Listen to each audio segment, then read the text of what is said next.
Welcome back, adventurers. This week we address the myth that you cannot successfully sail a catamaran without instruments. Our sailing adventure takes us to Knossos in Crete, visiting a civilization that was wiped off the planet. We take a cheeky look at the super light product our Portofino cabinets are being made of, and also a sneaky look at the Portofino 47 as owners Al and Aki take us on an up-to-date look from the shipyard. So kick off your shoes and come barefoot with us. We are John and Ali, the Barefoot Doctors, sailing and travelling around the globe. Join us as we share the adventure and explore the beauty of the world, because life is better barefoot. Hi guys, well, welcome back to another Barefoot Doctor sailing episode. And where are we? Well, we are dodging storms. Every 3 days here in Crete at this time of the year, it is early in the season, we are having to get out of the way or protected from storms. Major pain in the backside. But this funny weather seems to have been all over the world. Yeah. There's been unusual weather all over the place. So it just seems to be one of those years. But what it's really made us aware of, or really value, is the importance of having a boat that you really trust or that you have confidence in. Yeah, we have to both be able to sail in these strong winds if they come through early. We have to be able to get through bad weather at sea, and we have to be able to drop anchor and be confident that the boat will take the weather. This is something that you really get more experience with as you spend more time on the boat. I mean, Elizabeth was saying, and I hadn't really thought about it before, but it usually takes about 6 months to get to know your boat properly and how it handles in the different situations. So I guess over the course of time we've owned about 11 boats, and that's happened to each and every one of them. So it takes you about, I reckon, 6 months to settle in, to get to know your boat, for it to get to know you, and how you operate together. As you all know, each boat is so different, and particularly going from a monohull to a catamaran, which we've both had both of, it just takes the major adjusting. What do you think? Yeah, that's right. And I think this really highlights the signs you get and the signals you get from your boat to say you need to change sails or reef are completely different on a catamaran from a monohull. And we've seen this with new catamaran sailors. They're still hanging on to the old ways. The old ways of a monohull, expecting the boat to lean over and reacting to that. Yeah, no. But on a catamaran, the boat doesn't heel over, so the signs that you are overpowered are completely different. So I've heard many times on many different sailing channels people say, on a catamaran you absolutely need to sail by instruments. Now, I absolutely 100% disagree with this completely. You do not need to sail by instruments on a catamaran. Absolutely, they do help. And when you are new on a catamaran, yes, you do need to pay a lot of attention to those instruments to be aware of what the wind is doing and all of that. Because in a catamaran, it doesn't feel as windy or strong as it does on a monohull, because you're not leaning over and everything's level, and inside it's all nice and quiet and protected, which is something which you were quite amazed at, wasn't it? Oh, yeah. It's so civilized. Sailing is so civilized on a cat. But the other thing is, if you ask any old sailors, which, John's been sailing for 50 years, so he's sailed boats without instruments, cats without instruments and monohulls without instruments. I think at the end of the day, you really just need to be able to recognize those signs on your boat. Yeah, absolutely. And a good example of this is when I first got the 42-foot cat. The one you built? The 42-foot cat that I built. It was a performance 42-footer. It weighed about 8 tons or so, maybe a little bit under. When I was first sailing it, I'd be sailing along. The leeward hull would be, digging into the water a bit, and we'd be sailing along, and then I put in a reef. The boat would flatten out and we'd actually go faster. That is the difference between only a few degrees of hull, but you can actually once you become aware of it, you start to feel your boat. You have to pay attention to how your boat feels, and exactly the same when you're sailing upwind. You do not need instruments when you're sailing upwind, because when you've got it in the slot at the right angle with the sails set right, you can feel the power. And I can be downstairs lying in my bunk and somebody else is helming, and I'll say they are going too high. You can feel the boat depower in different action when you go a little bit high and a little bit low. They both do different things. And up he comes. So you don't need instruments to sail. You just need to pay attention and recognize the signs on your boat, because it's so important for safety that you recognize those signs quickly. The other thing I want to say when we're talking about sailing by instruments is that the instruments are slow. I can feel a puff of wind and I know instantly the wind's picked up. It takes about 3 seconds or so for the wind to start rising on the instruments. So I know much quicker because you feel it on your face. You see the boat moving. Obviously, you're just an old salty dog. Well, but those are the skills you need to start to cultivate, because when you're sailing in rough weather at night and you feel the wind pick up, instantly you can go and reef the sails or take action, start to learn how your boat feels, and that's why it takes 6 months. 6 months also gives you a fair amount of time to experience a few storms on your boat, to learn how it handles both with the sails up and at anchor, so you learn how much chain to put out and that sort of thing. Catamarans do need more chain than monohulls. I want to point this out straight up. We have more windage, there's more boat, especially if you've got the production boats, which are more square and bulky and probably a bit higher, and if you've got wraparound drop downs that are all down, then you're going to hold the wind a lot more, so you're going to need more chain and probably a bigger anchor.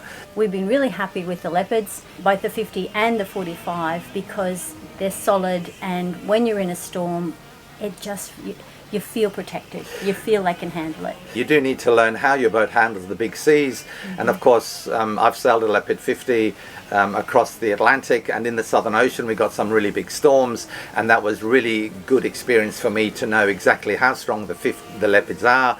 Both the 50 and the 45 that were sailing alongside as our buddy boat, they both handle the seas superbly well. With no problems. We had to put out a drogue at one point. We sailed with a third reef in the main for all of those high wind situations, and with a third reef in the main and the furling Genoa, we could handle winds up to 40 knots. Now that is just so reassuring, because if you're sailing, especially if you're short-handed, but even if you've got full crew, if you've got your third reef in and you can then pull the Genoa in and out to suit the wind strength, then as the wind picks up to 40 knots, you can reduce the jib without having to go out of the helm position at all. So these Leopards are just absolutely fantastic in bad weather. We know the bulkheads are absolutely bulletproof, because there's also got aluminium beams, but they don't break, and they have sailed around the world for decades now, because traditionally they were sailed from South Africa to the USA, to the Mediterranean and to Australia on their bottoms through the water, through the worst seas in the world. We know these boats are very strong, and also on the 45 we've sailed that up to 40 knots as well, going around the top of Corsica and through the Messina Strait. Really, really bad weather, and having to sail upwind into the seas. Lots of fun. But once you've been on your boat and you've seen your boat sailing in the bad conditions, that gives you so much more confidence, not only in your boat but also in your own ability.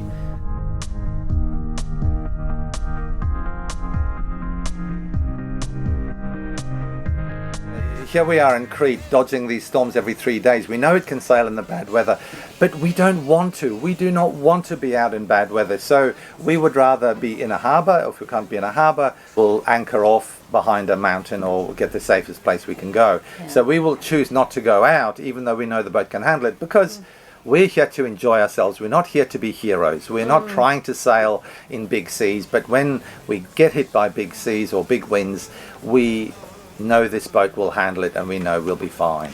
And that's exactly the kind of confidence you need to get with your boat, whatever it is. You need to have been out in a few bad storms so that you can get the confidence to know that you can handle it personally, and the boat can also handle it. There's a very old sailing motto that the boat will always handle seas more than the people on the boat. The boat will be fine, but it's the people that fall apart. Actually, just a little story about, often in big storms people have abandoned their big boat, got into either a life raft. It's not much of a laugh, I tell you. Life raft. Got into their life raft or their dinghy, and days later the boat has been found floating, perfectly safe, and the people were never found again. Yeah. The moral of the story there, guys, is never step off your boat into the life raft unless your boat is actually physically going underwater. You've got to step upwards off your boat onto your life raft. Wait until your boat's actually sinking. Even if it's upside down, even if it's full of water, if it's still on top of the water, stay there, because it probably has air pockets in the hulls that are going to keep it afloat, and it's much easier, and you've got lots of facilities on the boat, water, food, fishing gear, blah blah blah, and it's much easier to find a big boat in the water than a little life raft if people are flying over the top. So never leave your boat, guys. But the main part we started talking about is it takes a good 6 months to get to know your boat. So I guess what's going to happen to us when we get a new Portofino? Well, we'll be taking several months, probably 6 months, to get to know how our Portofino handles. And the thing with this Portofino is no Portofino 52s have ever been built before, so we will be the crash test dummies. Let's hope it's not a crash test. You know, when you go and buy a Leopard 50 or a Leopard 45, there's lots of people who've sold them before. They'll be able to say, oh, you know, put your first reef in at these knots, and it's, you know, the second reef in there, and this is what you do, and that, blah blah blah, because they've all, and this is how you sail the boat, you know, so it's well established knowledge. And we're going to be getting onto a new boat for us, but it's also a new boat for everybody. The principles stay the same, but we're going to have to learn when is the best time to reef, how it handles, how it maneuvers, and all those sort of things, how much momentum it has. But we will take at least 6 months to learn how our Portofino handles. And we possibly will have this look on our face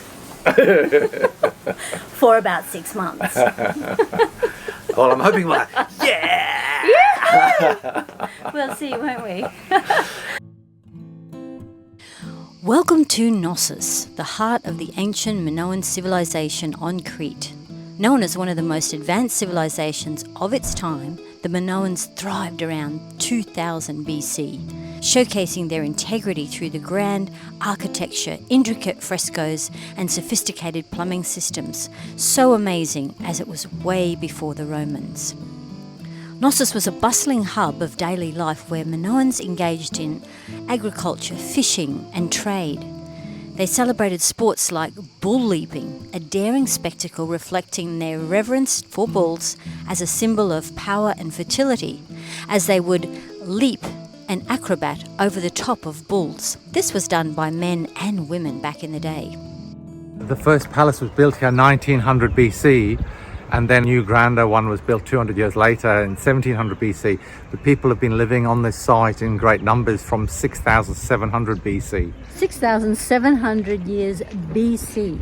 So there's some really old stuff here. So that's 8,700 years ago. 8,700 years ago. Whew. Have a look at these pots, guys. I don't know if you know, but John and I are both potters. And whenever we see pots like this, we just get very excited because we know how they were built. So they can either be built by coils, going round and round and round and round, and then all the edges smoothed inside and outside, or they can be built with slabs of clay. But I'd say these were done with coils. Some of them were actually done on like a turning wheel that they would manually turn. It gets us very excited. Central to their mythology was the Minotaur, a creature with the body of a man and the head of a bull, said to be housed in the labyrinth beneath the palace. But despite their advancements, the Minoan civilization met its end around 1450 BC.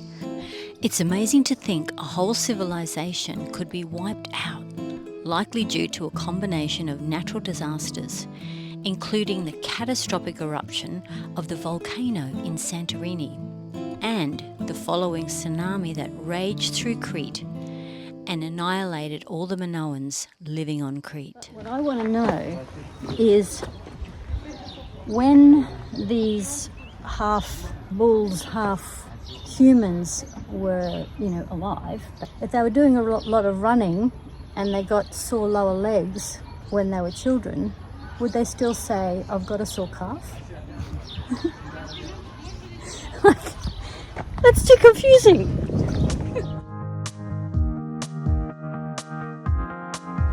Hello guys, today we are going to test the sandwich and we made it for our furniture.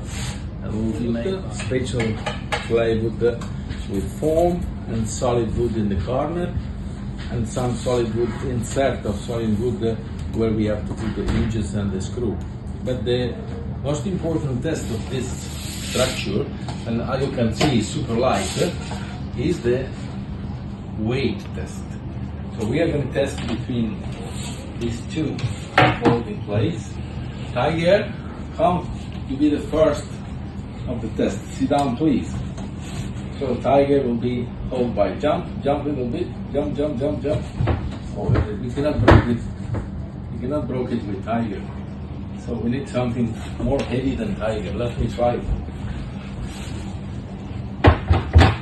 I'm afraid of this one, not of this one. 100 kilograms. Test is done. Wow. I'm not going to jump because I'm afraid of the shells.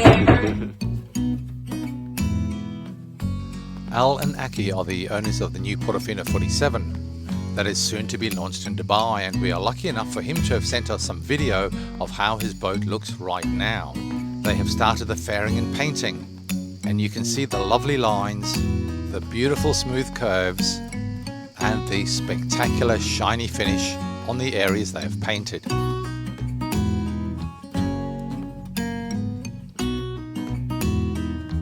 We can't wait to see the final result. So guys, I hope you've enjoyed this little chat we've had with you. We always really enjoy these chats we have with you guys. I hope you like them as much as we do, because we have a lot of fun. But anyway, that's it from us until our next episode. So don't forget to like and subscribe. We'll see you next time. That's it from us.